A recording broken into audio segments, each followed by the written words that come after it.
আমার কাছ থেকে আদর নিবে, লালটু নিবে, লাড্ডু নিবে।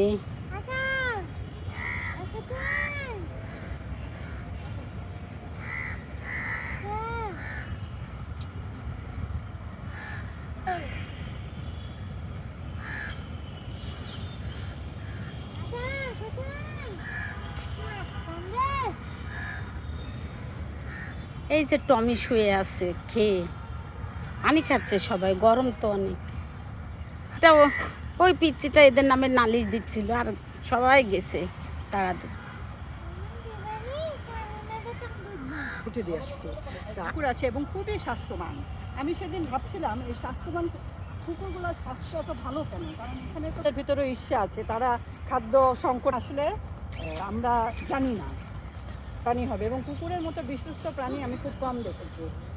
ঠিক আছে আপু, ভালো পরিচয় হয়ে থ্যাংক ইউ। আমি আসলে গাছপালা নিয়ে কাজ করি তো, হ্যাঁ হ্যাঁ হ্যাঁ, এর জন্য আমার অনেক খরচ, অনেক। 130 কেজি চালে হয় না মাসে, 130 কেজি চালে হয় না, আবার আমাদের ভাতের থেকে নিতে হয়।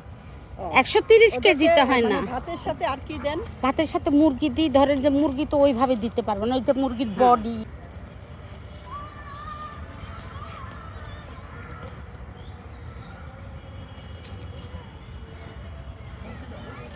দেখো তো কোথায় এসেছো তোমরা।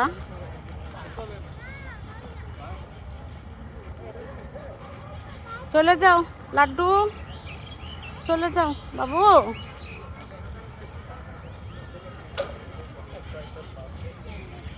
চলে যাও।